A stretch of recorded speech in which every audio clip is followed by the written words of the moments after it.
कहिए पवन पुत्र, अब क्या लेने आए हैं आप यहां पर?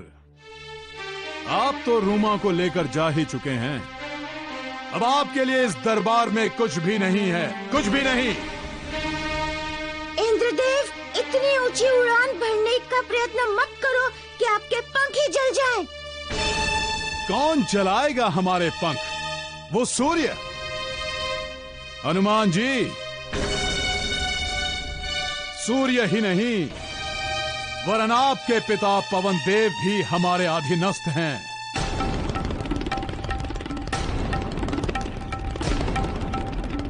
हम राजा हैं सबके, देवों के राजा हैं हम, देवराज इंद्र हैं हम। देवराज इंद्र, अहंकार और पुत्र मोह में पड़कर आप अधर्म पर अधर्म किए जा रहे हैं। आप नीचता, कायरता और अधर्म की सारी सीमाएं लांघ चुके हो। आपका ये दुष्कर्म कदापि क्षमा योग्य नहीं है। राजा को किसी कर्म के सीमा में नहीं बांधा जा सकता। कर्म और क्षमा से ऊपर हैं हम। जो आपकी दृष्टि में अधर्म है वही हमारा धर्म है, एक पिता का धर्म, और मैं अपना ये धर्म निभाता रहूंगा। इस धर्म को निभाने से मुझे कोई भी नहीं रोक सकता, कोई भी नहीं।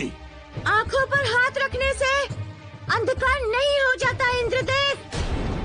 आपके दुष्कर्मों को वो विधाता देख रहा है, हम देख रहे हैं, और देख रही है आपकी ये देव सभा भी।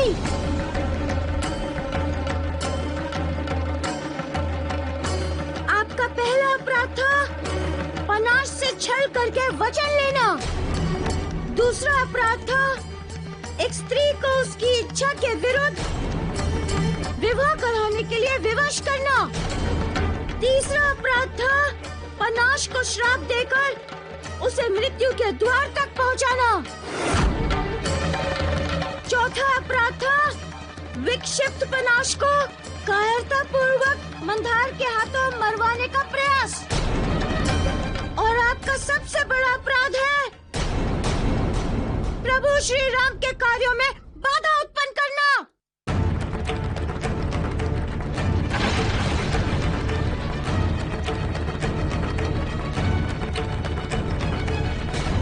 और ये अपराध मेरी दृष्टि में अक्षम्य है।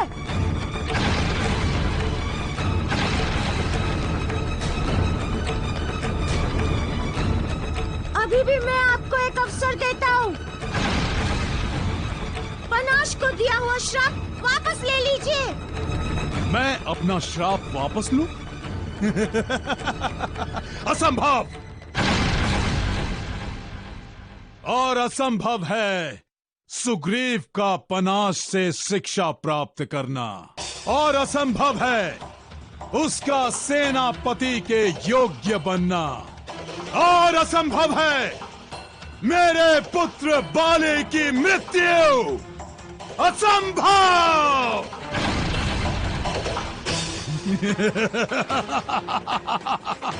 सुन लीजिए आप, और सुन ले आपकी ये देव सभा, और सुन ले ये सारा संसार। प्रभु श्री राम के कार्यों में जो भी बाधा डालेगा वो मेरा सबसे बड़ा शत्रु होगा। पवन पुत्र मारुति, आपको अधिकार नहीं है हमसे इस तरह वार्ता करने की। आपको ज्ञात नहीं है देवों के राजा हैं हम, देवराज। हम में आपका सामना करने की शक्ति है।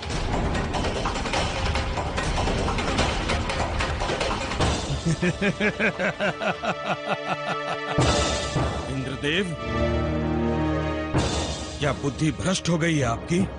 आप बीच में मत आइए गुरुदेव। मारुति, अब हमारा और आपका आमना सामना युद्ध भूमि में ही होगा।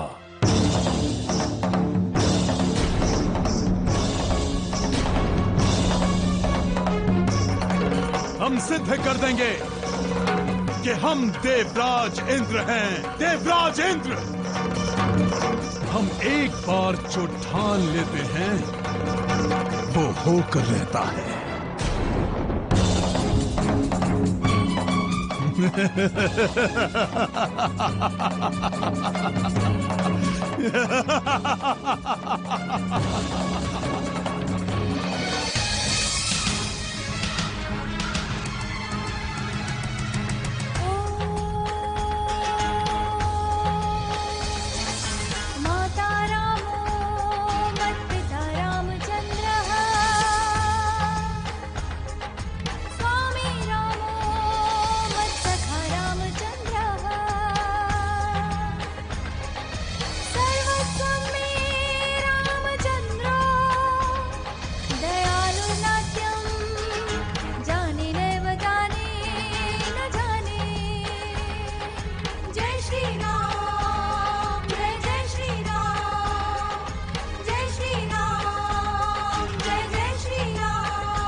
जय श्री राम।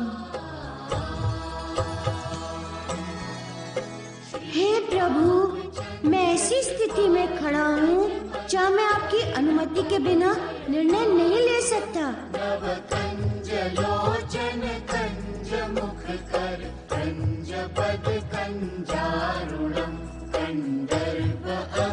मेरा हर कार्य जो मैं कर रहा हूँ और भविष्य में जो भी करूँगा सब आपकी लीलाओं से जुड़ा है, इसलिए अब मुझे आपकी अनुमति चाहिए। हनुमान जी, ये संसार बड़ा ही विचित्र है। जिन देवताओं के कारण आपने और हमने ये अवतार धारण किया है, उन्हीं देवताओं के राजा पुत्र मोह के माया में फंसकर अधर्म पर अधर्म किए जा रहे हैं। और आपका और हमारा प्रथम कर्तव्य तो है ही अधर्मी को दंड देकर सही मार्ग पर लाना। प्रभु, आपने मेरी दुविधा मिटा दी है।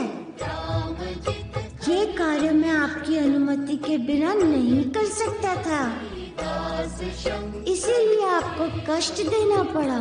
कष्ट कैसा मारुति? अब न्याय की घड़ी आ गई है। इंद्र को सही मार्ग दिखाने के कार्य में हम भी आपका पूरी तरह साथ देंगे। हमारे उन अवतारों की शक्ति भी आपके साथ होगी जिन्होंने ऐसे अधर्मियों का नाश किया है। मारुति, जब अधर्मी हिरण्याक्ष ने सृष्टि कार्य में बाधा डालने के लिए पृथ्वी लोक का ही अपहरण कर लिया था, तब मैंने वराह अवतार धारण करके उत्तर लोक में जाकर उसका वध किया था और पृथ्वी का उद्धार किया था। जब हैग्रीव ने वरदान प्राप्त करके जग में उत्पात मचाना प्रारंभ किया, तो मैंने उसे मारने के लिए हैग्रीव अवतार धारण किया था। हिरण्यकश्यप ने जब अपने भक्त पुत्र से मेरे बारे में पूछा था कि मैं यदि कण कण में हूँ तो यहाँ उसे बचाने आऊं, तब मैं नरसिंह अवतार धारण करके स्तंभ फोड़कर उसमें से प्रकट हुआ था और हिरण्यकश्यप से प्रहलाद के प्राण बचाए थे। ये समस्त अवतारी शक्तियाँ आपके साथ होंगी हनुमान जी। यही नहीं, इंद्रदेव के साथ नाग जाति की सेना भी होगी। इसीलिए आपके पास मेरे प्रिय गरुड़ की शक्ति भी होगी। हनुमान जी, अब आप भी बिना किसी दुविधा या संकोच के इस युद्ध के लिए प्रस्तुत हो जाइए। जय श्री राम।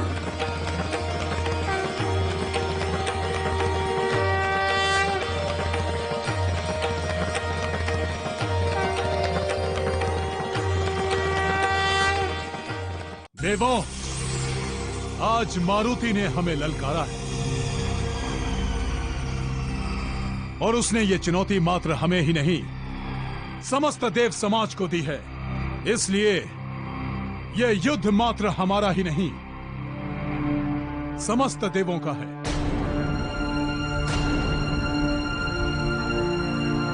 इंद्रदेव, आप अपने व्यक्तिगत युद्ध को हमारा युद्ध क्यों कह रहे हैं? हमारा तो मारुति से कोई वैर नहीं। और फिर आप ये भी मत भूलिए देवराज कि हम सब देवताओं ने उन्हें अनेकों शक्तियां प्रदान की हैं। तो फिर हम उनसे कैसे लड़ पाएंगे? सत्य तो ये है इंद्रदेव, वे शिव के अवतार हैं और हम सबको तो उनका आभारी होना चाहिए कि उन्होंने असुरों से रक्षा करने के लिए ही ये शिव का अवतार धारण किया है। देव, ये विचित्र जीवन चक्र कब किस ओर मुड़ जाए कोई भी नहीं जानता। कई बार ऐसे अवसर भी आते हैं जब भक्त को अपने भगवान से भी युद्ध करना पड़ता है। अपने पुत्र मोह को जीवन चक्र के विचित्र बस! हम आपके राजा हैं और आज आपके राजा को यह चुनौती दी गई है। इसलिए ये युद्ध करना आप सबके लिए अनिवार्य है। फिर भी यदि कोई देवता इस युद्ध में हमारा साथ नहीं देना चाहता तो वो हमारे सामने आए।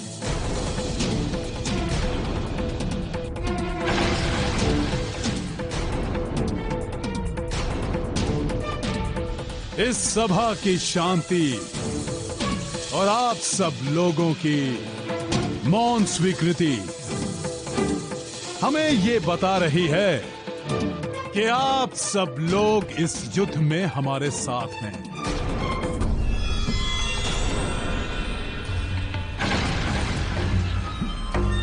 ठीक है इंद्रदेव, आपका साथ देना हमारा कर्तव्य है, तो हम सब अपना कर्तव्य निभाएंगे। किंतु एक बात ज्ञात रहे इंद्रदेव, आप ये कार्य कर कर हमें भी अधर्म का भागीदार बना रहे हैं। धर्म अधर्म की चिंता तो दुर्बल करते हैं देव, बलवान तो अपना धर्म स्वयं बनाते हैं। इस युद्ध में विजय हमारी ही होगी। इस युद्ध में देव ही नहीं, यक्ष सेना, गंधर्व सेना और नाग सेना भी हमारे साथ हैं। अब हमें इस युद्ध में कोई भी पराजित नहीं कर सकता, कोई भी नहीं। देवों की मौन स्वीकृति नहीं, विवशता है इंद्रदेव। और विवश सेना के बल पर आप कब तक युद्ध लड़ पाएंगे और कैसे विजय प्राप्त कर पाएंगे?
इस सृष्टि को सुचारू रूप से संचालित कराने वाले समस्त देवताओं, आपको मारुति का प्रणाम।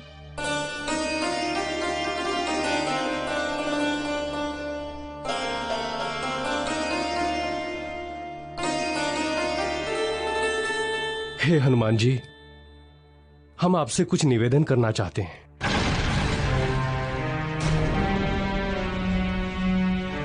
हे देवों, हमें ज्ञात है कि आप हमसे क्या निवेदन करना चाहते हैं। आप सब इस अधर्मी का साथ देने के लिए विवश होकर यहाँ आए हैं, क्योंकि ये आपके राजा हैं। आप सब अपना धर्म निभाइए। पवन पुत्र मारुति, ये देखिए, ये सब आज समस्त देव, यक्ष, गंधर्व, नाग सब मेरे साथ हैं और आप रणभूमि में अकेले हैं। अब तो आपको देवराज इंद्र की शक्ति का अनुमान हो ही गया होगा। देवेंद्र, तुम देवता होकर भी ये भूल गए हो कि विजय सदा सत्य और धर्म की होती है।